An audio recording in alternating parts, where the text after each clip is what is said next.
저는 오늘 여러분과 함께 창세기 22장 1절로 3절의 말씀을 가지고 아브라함의 결단 이 같은 제목으로 말씀을 나누기 원합니다. 제목을 한번 크게 따라해 주시기 바랍니다. 아브라함의 결단. 아브라함의 결단. 우리의 일생은 한평생 선택과 결정의 연속입니다. 우리는 매 순간 선택을 해야 되고 결정을 해야 됩니다. 그렇기 때문에 우리는 언제나 어떠한 선택을 하고 결정할 때 가장 올바른 선택을 하고 최선의 결정을 해서 그 삶에 하나님의 은혜가 임하게 해야 합니다. 잘못된 선택과 결정이 우리를 파멸로 이끌 수가 있습니다. 지금 한국에 독보스로 퍼져나가는 이 마이라 하는 것은 한번 손을 잘못대면 그 인생을 망치게 되는 것입니다. 정신 차려야 됩니다. 매 순간순간 가장 올바르고 하나님 기뻐하시는 선택과 결정을 통하여 하나님의 은혜를 받는 우리 모두가 될 때 하나님께서 우리 인생에 큰 복을 내려줄 줄로 믿습니다. 오늘 아브라함을 부르신 하나님에 대해서 창세기 22장 1절을 말씀합니다. 그 일 후에 하나님이 아브라함을 시험하시려고 그를 부르시되 아브라함 하시니 그가 이르되 내가 여기 있나이다. 하나님께서 아브라함을 시험하시려고 부르셨습니다. 하나님께서는 아브라함이 100세 때 얻은 아들 이삭을 하나님보다 더 사랑하는지 안 하는지를 시험해 보기 위해서 아브라함을 부르신 것입니다. 그러시고 아브라함을 부르시고 내 사랑하는 독자 이삭을 번제로 드리라고 명령하셨습니다. 아브라함은 100세 때 낳은 아들 이삭을 매우 사랑했습니다. 정말 100세 때 아들을 얻었으니 얼마나 그 아들이 귀하겠습니까? 눈을 뜨면 제일 먼저 찾는 것이 아들 이삭입니다. 이삭 어디야? 이삭 어디 있느냐? 이삭이 자라나는 것을 보면서 그 마음에 기쁨이 충만했습니다.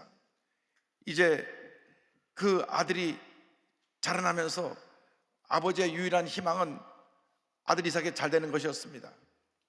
25년 만에 100세 얻은 아들이기 때문에 너무나 귀한 아들이었을 것입니다.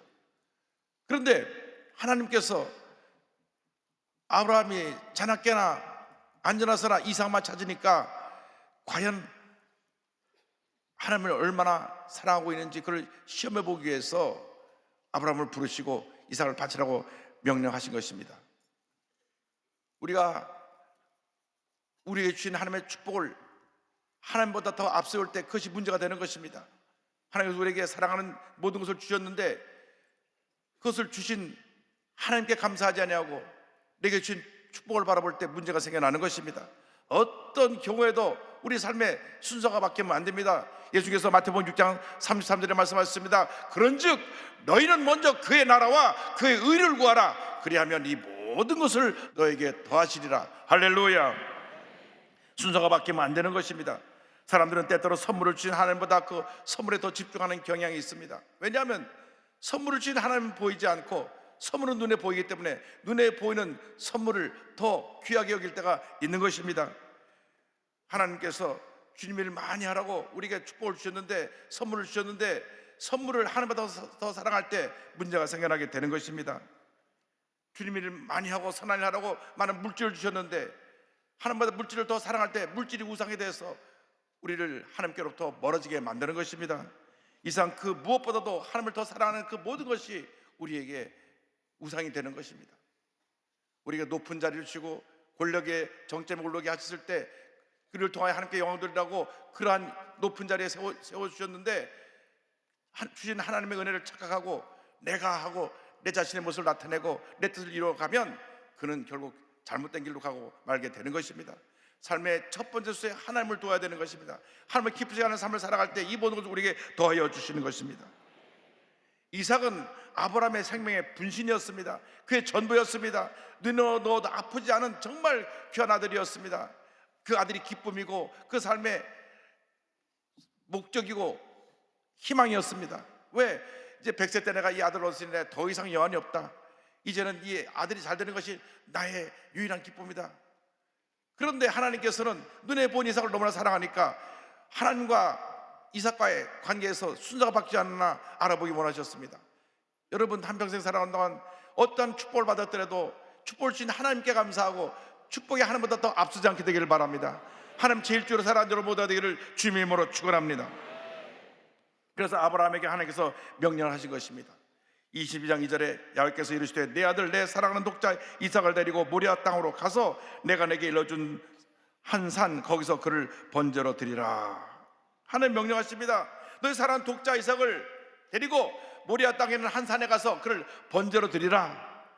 아브라함이 가장 소중히 여기고 가장 사랑하는 자기 생명과 같은 아들을 죽여서 번제로 드리라고 명령하신 것입니다. 하나님께서 때때로 우리에게 최상의 것을 요구하십니다.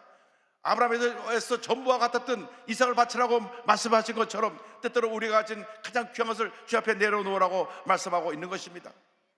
우리가 가장 소중히 여긴 것이 무엇입니까?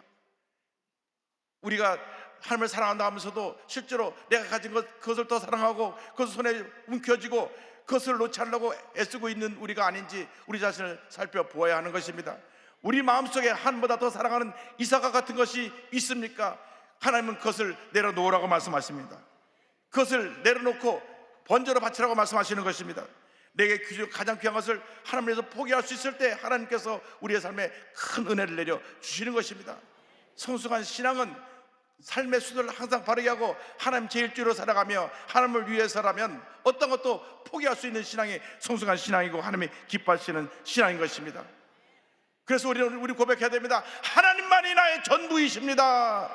나는 하나님의 뜻대로 살기 원합니다. 내 삶을 통하여 하나님의 영광만 나타나기 원합니다. 주님 영광 흘러받으시옵소서. 우리가 가장 소중히 여기는 것이 무엇입니까?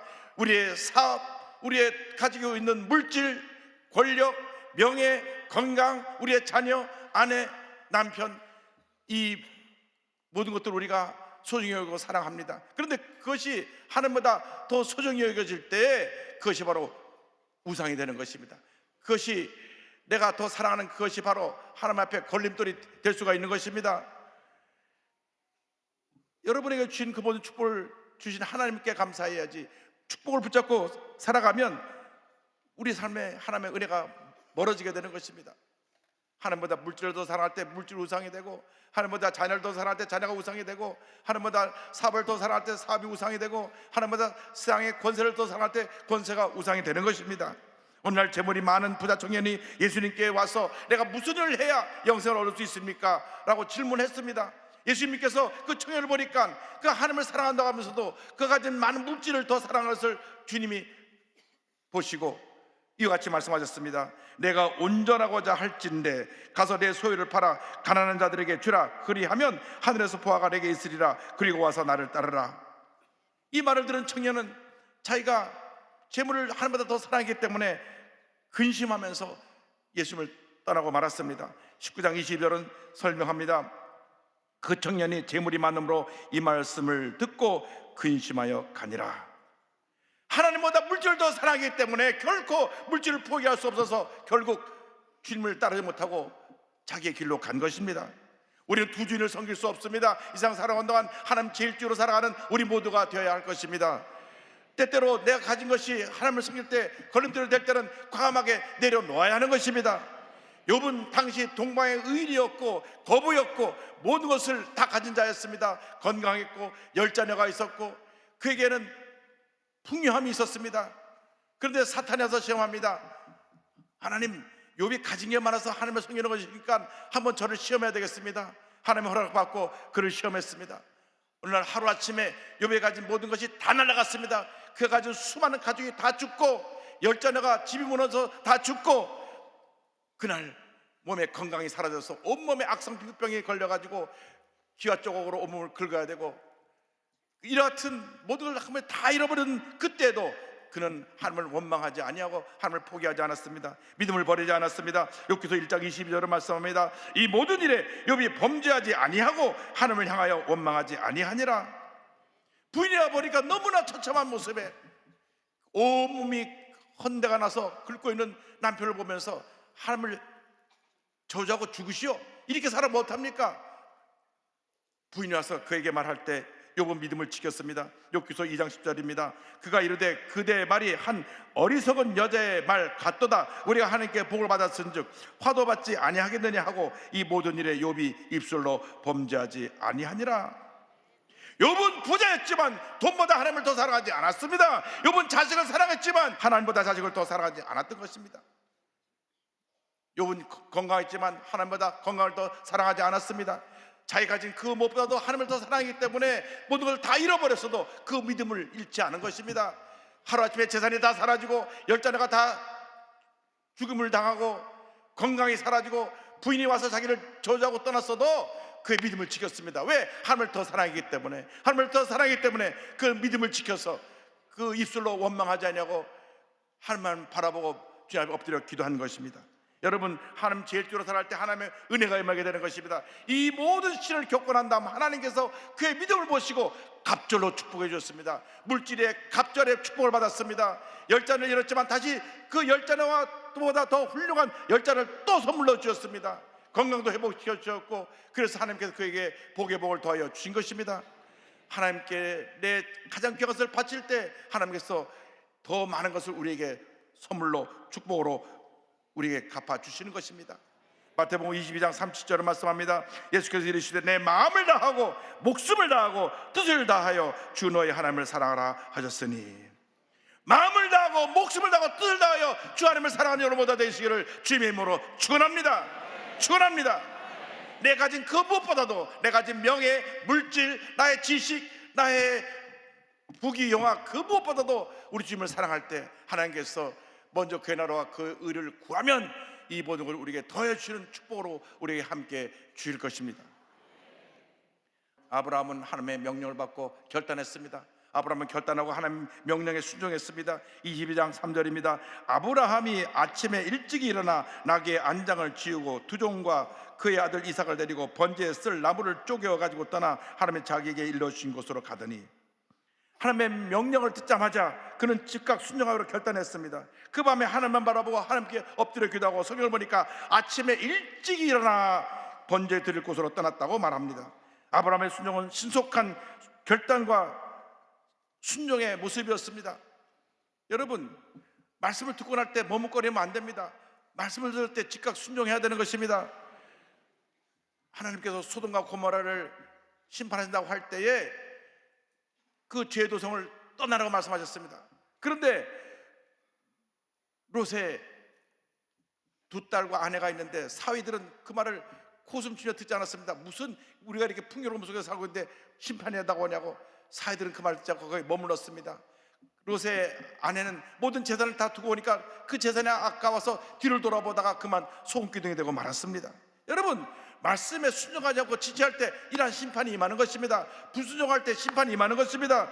요나가 니느웨로 가라고 하는 명령을 거역하고 다시스로 가는 배를 탔다가 풍랑을 만나 물고기 뱃속에 들어가게 된 것입니다. 하는 말씀에 전폭적으로 순종하는 자에게 복이 임하게 되는 것입니다. 아브라함이 명령을 받았을 때 그 누구하고도 의논하지 않았습니다. 아브라함이 명령을 받았을 때 가족과 의논했더라면 그는 절대로 이삭을 데리고 갈 수 없었을 것입니다. 그 아내에게 여보 내가 하나님 음성을 들었는데 이삭을 데리고 가서 번제로 바치래. 그러면 아마 사례가 그랬을 것입니다. 당신 치매가 왔구만. 날 죽일 거야. 절대로 못 데려갑니다. 아마 그날 밤새 싸워서 결국 부인 때문에 이삭을 못 데리고 가는 그런 결과가 나게 될지도 모릅니다. 아마 100명의 부인이 다 그랬을 것입니다. 이 영감이 나이가 들더니 치매가 가지고 멀쩡한 아들 갖다가 죽이라고 하는 그 명령을 헛소리를 듣고 저런다고 그랬을 것입니다. 그래서 의논하지 않았습니다. 그저 머뭇거리지 않았습니다. 이른 아침 일찍이 일어나서 이삭을 데리고 떠난 것입니다. 사울왕은 아말렉의 모든 걸 다 멸하라고 하는 하나님의 명령을 거역하고 좋은 것을 다 남겨두었습니다. 이 좋은 것까지 다 멸해버리면 너무나 아깝지 않은가. 그래서 좋은 것들은 다 따로 보관해 두었는데 이로 말미암아 하나님께서 초대를 옮기신 것입니다. 결국 그는 그의 왕권도 다윗에게 물려주게 되고 전쟁에서 비참한 죽음으로 최후를 맞이하게 된 것입니다. 불순종의 결과는 파멸인 것입니다. 여러분, 하나님이 뭐라고 말씀하셔도 절대 하나님 앞에 순종하는 여러분 모두 되기를 바랍니다. 머뭇거리지 말고 핑계대지 말고 즉시 순종하는 여러분 모두 되기를 주님으로 축원합니다. 참된 순종은 깊이 생각하는 후에 순종하는 것이 아니라 순종한 다음에 생각하는 것이 참된 순종인 것입니다. 아브라함은 핑계할 기회를 없애버렸습니다. 즉각 순종했습니다. 즉각적인 순종에 하나님의 은혜가 임하는 것입니다. 그런데 성경을 보니까 아브라함이 이 이삭을 데리고 3일길을 갑니다. 4절 보니까 제3일에 아브라함이 눈을 들어 그곳을 멀리 바라본지라. 순종은 내가 죽는 것입니다. 여러분, 내가 죽지 않으면 아브라함은 이삭을 바칠 수가 없습니다. 자기 생명보다도 귀한 이삭을 어떻게 바칩니까? 그런데 그 즉시 죽여서 바치려면 그나마도 즉각적으로 결단하고 행동을 옮길 수 있을 텐데 3일 길을 가야만 했습니다. 이미 3일 길을 갈 때 아브라함은 완전히 자신이 죽어진 것입니다. 난 아무것도 아닙니다. 주님이 이 모든 일을 통해 영광 홀로 받으시옵소서. 여러분, 신앙생활은 내가 죽는 것입니다. 내가 살아있기 때문에 모든 문제가 생겨나는 것입니다. 교회라는 모든 문제도 내가 살아있어서 생겨나는 것입니다. 가정의 모든 문제도 내가 살아서 생겨나는 것입니다. 내가 죽으면 문제가 될 것이 아무것도 없습니다. 죽었기 때문에 죽은 사람은 말이 없는 것입니다. 그래서 사도 바울이 일생 동안 고백한 신앙 고백이 갈라디아서 2장 20절입니다.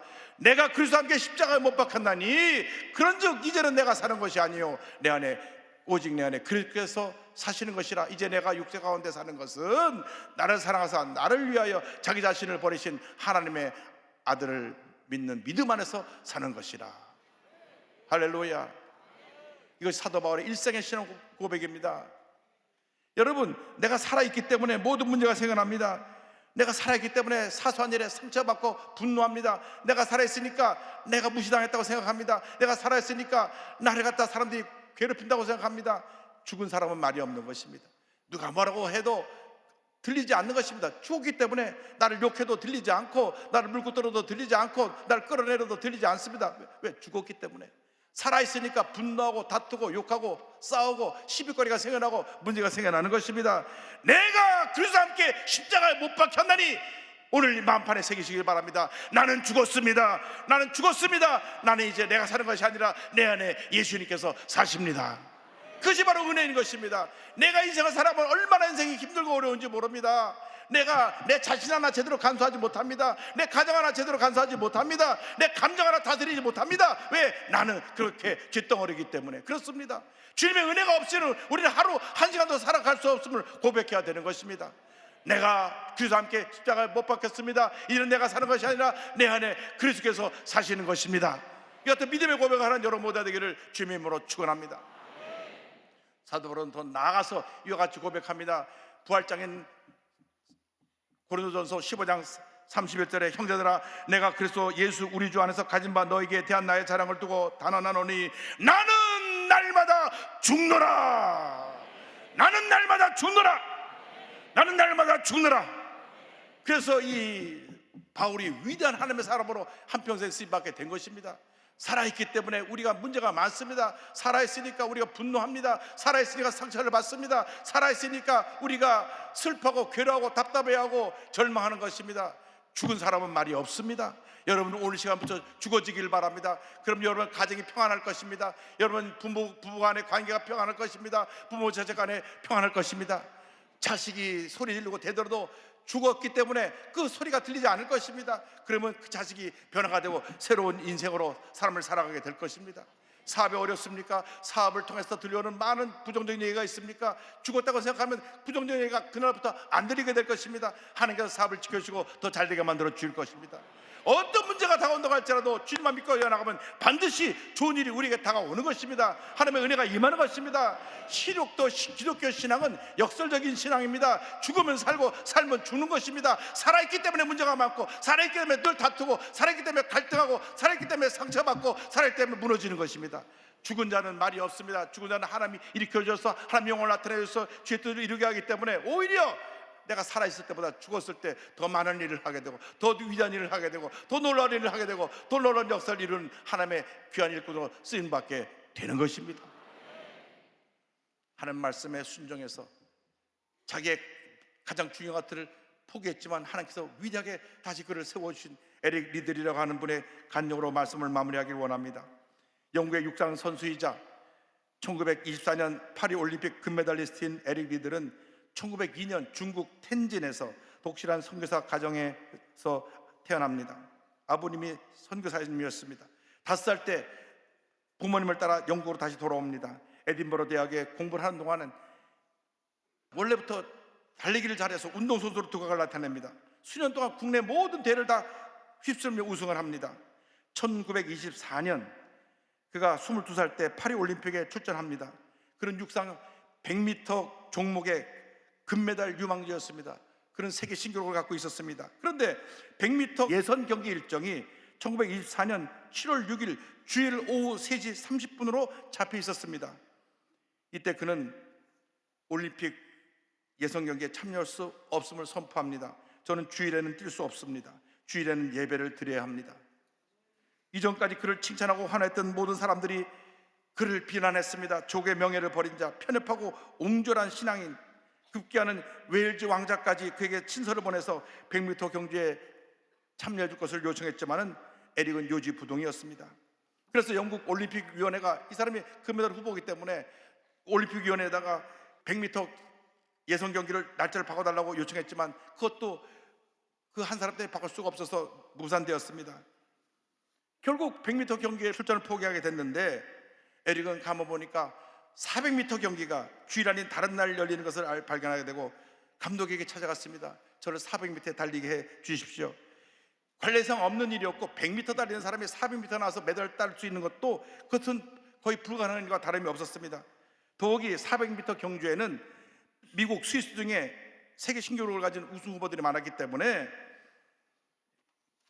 그가 400m 경주에 나와야 봐야 다른 사람에게 들러리밖에 될 수 없다고 생각을 했습니다. 그러나 그가 간곡히 요청을 하니까 그 요청을 들어줘서 400m에 달리도록 했습니다. 결정에 나가게 됐을 때에 그를 담당하는 운동 트레이너며 안마사였던 독실한 크리스찬인 운동 트레이너가 메모를 전해줍니다. 사무엘상 2장 3절이 적혀 있었습니다. 나를 존중히 여기는 자를 내가 존중히 여기리라. 이 말씀 마음에 품고, 그리고 이제 400m 내가 결승전에 나갑니다. 내가 뛰는 것은 나 혼자 뛰는 것이 아니라 주님과 함께 뛰는 것입니다. 그래서 출발해서 신호가 꽝 하고 울려 퍼졌을 때 달려나가는데 막 100m 달려나가듯이 막 달려나갑니다. 사람들이 다 놀랐습니다. 저렇게 나가다가는 100m 달려나가다 그만 지쳐 쓰러지겠다고 생각했습니다. 계속해서 그는 멈추지 않고 200m, 300m, 400m 달려가서 마침내 세계 신기록을 세우고 결승전에서 금메달을 목에 걸었습니다. 여러분, 사람이 100m 달리는 속도로 400m까지 계속 달려나갈 수가 없습니다. 저 영상에서 봤듯이 뒤에 그 사람 따라오다 한 사람 쓰러져 버리고 말았어요. 그래서 이 사람이 세계 신기록을 세우면서 결승전을 통과하고 금메달을 목에 걸었을 때 이렇게 그는 간증했습니다. 처음 200m는 제 힘으로 최선을 다해 뛰었고 나머지 200m는 하나님의 도우심으로 더 힘차게 달릴 수 있었습니다. 할렐루야. 올림픽 이후 에든버러 대학을 졸업할 때 그는 저는 중국으로 가서 저의 남은 생의 남은 부분을 복음을 전하는 선교사로 바치고자 합니다 선언했습니다. 이를 통해서 그는 화려한 명성을 기료하고 중국에 아무도 알아주지 않는 그 중국 시골에 들어가서 23살에 중국에 들어가 청년들을 복음을 전하고 농촌에 들어가 복음을 전하는 선교사로서 그의 삶을 헌신합니다. 2차 세계전이 일어나면서 외국인들을 다 억류해서 포로 수용소에 갇혔을 때 그는 거기서도 온몸으로 포로들을 섬겼습니다. 자신보다 남을 돌보고 섬기는 가운데 몸이 쇠약해져서 그는 1945년 제2차 세계전쟁 종료 6개월을 앞두고 2월 21일 43살의 나이로 생을 마감합니다. 그의 이야기는 후에 크리스찬이었던 휴 허드슨 감독에 의해서 불의 전차라고 하는 영화로 제작되었고 많은 사람들에게 이 이야기가 알려지게 되었습니다. 그는 데이비드 푸트남이라고 하는 영화 감독자는 에릭 리들에게 대해서 이렇게 평가합니다. 세상에서의 성공보다 하나님을 향한 의미에 더 헌신했던, 그래서 더 위대함을 나타내는 한 사람이 있다. 여러분의 삶이 그 같은 삶이 되기를 바랍니다. 매 순간순간 하나님을 기쁘시게 하는 여러분 삶을 살아가는 여러분 모두가 되기를 바랍니다. 하나님 앞에 결단하고 순종하고 헌신해서 여러분의 삶이 하나님 앞에 인정받는 위대한 축복의 삶, 기적의 삶, 승리의 삶이 되기를 주님으로 축원합니다. 축원합니다. 축원합니다.